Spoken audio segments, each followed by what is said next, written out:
तुकया भक्त मधुसूदन लेखांक 8. पुणे जिल्हा सांस्कृतिक राजधानी या मुद्द्यावर बोलत असताना मला एका गोष्टीची आठवण होते. जुनी म्हण या ठिकाणी मला आठवते. पुणे तिथे काय उणे.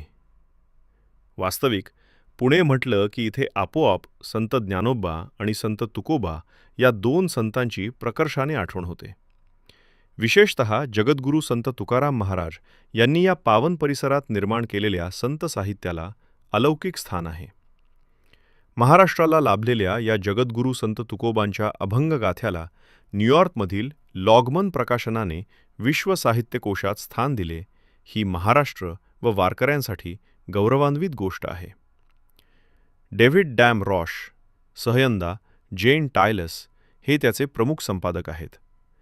एकूण 6 खंड या संस्थेने प्रकाशित केले असून त्यामध्ये 3ऱ्या खंडात जगद्गुरू संत तुकोबांचे अभंग समाविष्ट केले आहेत. विश्व साहित्य कोशामध्ये संत तुकोबांची अभंगगाथा समाविष्ट होणे हे भारतासाठी भूषणास्पद आहे. 17व्या शतकातील मराठी मनावर अधिराज्य करणारा मराठी साहित्यिक म्हणून संत तुकाराम महाराज यांचा विशेष उल्लेख या खंडात आहे. हेच आमुचे जगद्गुरू संत तुकोबाराय याच पुणे जिल्ह्यातील देहू या पुण्यभूमीतून अखिल जगताला मानवी जीवनाचा मूलमंत्र देतात. त्याची पदोपदी आपल्याला आठवण होते.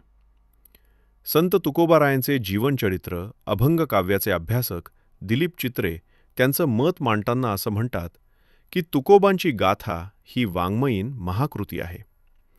जरी ती मराठी असली तरी वैश्विक अशा विवेचनाने, निरूपणाने आणि विशेष संदर्भामुळे मानवाच्या जीवनात बदल घडवून आणणाऱ्या वैश्विक साहित्यापैकी हे एक अद्वितीय साहित्य आहे.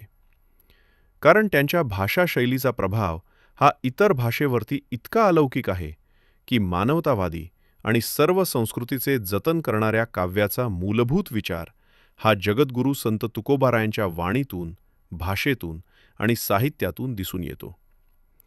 एकंदर वैश्विक, सार्वभौम, मूलभूत असा विचार जगद्गुरू संत तुकोबारायांचा आहे. हे मला तुकया भक्त मधुसूदन महाराजांच्या सहवासात अनुभवावयास मिळाले व ते या ठिकाणी मलाही स्पष्ट करायचं आहे. ज्या तुकोबारायांचा जन्म पुणे जिल्ह्यात झाला त्या पुणे जिल्ह्याला एक संस्कृती आहे. शिक्षण, कला, साहित्य, नाट्य परंपरा अशी अनेक केंद्र या ठिकाणी आहेत. इति संकलन लेखन विजय दणाने.